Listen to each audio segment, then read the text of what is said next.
clock at 4 seconds. Down to 3. Harden steps back, fires, that's the game. The beard says, give it to me. Yeah. G'day guys, Crazy back with another NBA season preview, and today we're looking at the Houston Rockets. The Rockets led the NBA in victories last year, racking up a stunning 65-17 season. The Rockets looked like they were on their way to the NBA Finals, but their three-point shooting disappeared when they needed it most. They will rue this opportunity, as it appeared to be a golden one to get to the NBA Finals and possibly take home the title. How do they rebound from that? What do the Rockets do in 2018-19? We start in the backcourt, where most of the Rockets' fortunes and successes lie. Chris Paul had an outstanding first season with the Rockets, racking up the same numbers he does every single season, one of the most consistent performers we've seen in the modern generation. Chris Paul's season ended in heartbreaking fashion with a devastating hamstring injury ruling him out. It couldn't have come at a worse time for the Rockets, as he seemed like the guy who was energising them to win that series against the Warriors. His pain was somewhat eased in the off-season when he landed a 4-year, $40 million a season deal. I thought this was a bit of a stretch at age 33. That fourth year could be a real tough one to swallow for the Rockets, and they need to probably get to the championship rounds to justify that cost. His backcourt teammate is a guy named James Harden, the scoring champion and first-time NBA MVP. I thought James should have been entering his second MVP season. I had him a tick ahead of Russ the year before as well. James continued to put up astonishing numbers. He's over a 30-point per game scorer. Even with Chris Paul, still the 8.5 assists, still gets his rebounds. He even actually put in some effort on defence, and I thought at times looked okay guarding Steph. And he's actually quite improved on that end of the floor. Who knew James could be a defensive stopper? The Rockets' front court will have a bit of a different look to it this year, with James Ennis replacing veteran Trevor Ariza. Trevor Ariza's left and joined the Phoenix Suns on a 1-year, $15 million deal. Trevor's last game for the Rockets will be one that he'll look back on with some regret. He failed to hit a single shot in that game, but he did play some exquisite defense on Kevin Durant. Pretty much for the whole series, he guarded Kevin Durant as good as anyone can, and that's going to be some big shoes to fill for James Ennis. James is young, very long and athletic. It'll be interesting to see how he goes in that role. PJ Tucker is slated to be the starting power forward according to ESPN's depth chart. He had a monster series against the Warriors. His toughness and ability to get on the boards and knock down corner threes, he was a thorn in their side for that entire series. He is a round mound, and he is a very difficult player to get off of those boards, and he plays as hard as anyone. Clint Capela cashed in with a 5-year, $90 million deal based on his breakout season.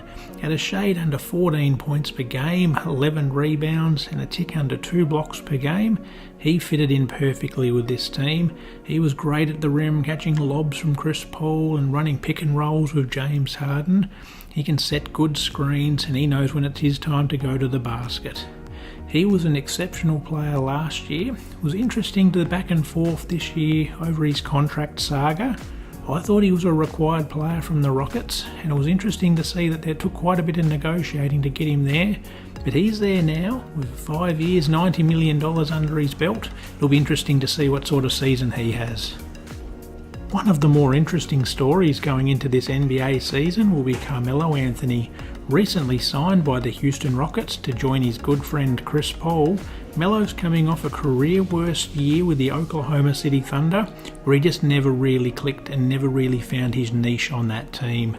A motivated Melo can still be a force, and if he decides that he is going to accept this role, he could be a legit threat off that bench, and he'll win the Rockets some games throughout the season.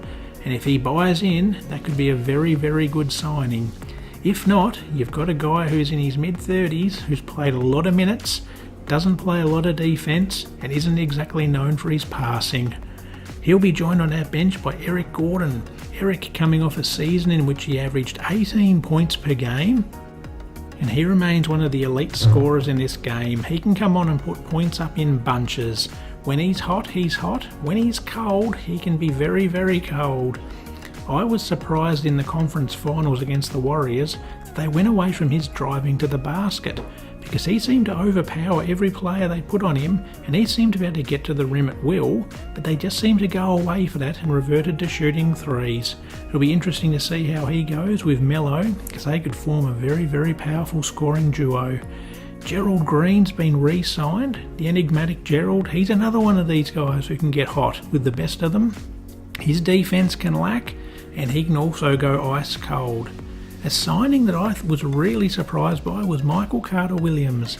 I'm not sure he fits this style all that well. He doesn't have a great shot, and his chances in the NBA are starting to be run out. This is a former Rookie of the Year who just has not been able to stick with a team. His fall has been quite extraordinary. Coming out of college in his first year in the league, he looked like being one of the real stars of the future, but just hasn't found the right spot for him. He hasn't found the right fit, and his game just hasn't adapted to the NBA. The rest of this bench features Ryan Anderson. Ryan Anderson will probably lead the league in trade rumours. The Rockets would most likely really like to get rid of that contract in hopes of bringing back a younger, more athletic defender. Ryan simply can't defend at this point in his career, as witnessed in Game 7 when Steph Curry and the Warriors continually put him in pick and rolls. He was almost unplayable, and they would love to part with that money. Nene returns again, the veteran big man, one of the best backups around. Such a great guy, great locker room presence, still built like an absolute tank. He's cool. I'm a big fan of Nene, and I hope he can go on as long as he can. Be interesting to see what happens with second-year player Joe Chi. I've probably butchered that, and I do apologise. There was a little bit of buzz around him, surrounding him as a rookie. So what happens with Mike D'Antoni's squad in 2018-19? They'll be hell-bent to go one step further than they did last year and take part in the NBA Finals.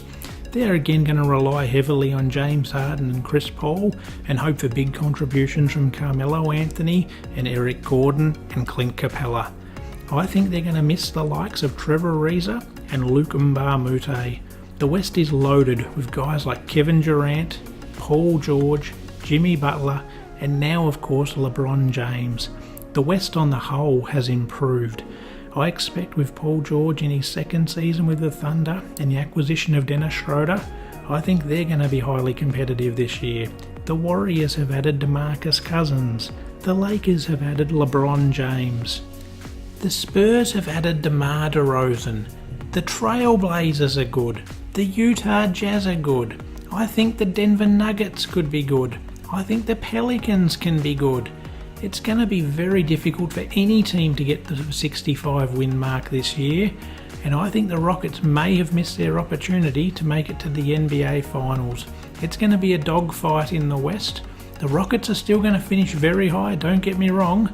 I love watching the Rockets play, but I think they've missed their opportunity to make the NBA Finals. I think the West have caught them, and I think they've blown their chance last year. Am I being overly negative on the Rockets? Do you think James Harden can get them to the finals this year? I would love to hear from you in the comments. Thanks very much for watching, guys. If you enjoyed that video, feel free to click the like button, maybe even hit the subscribe button. That would be appreciated as well. Any feedback, feel free to pop it in the comments. All feedback much appreciated. Thank you.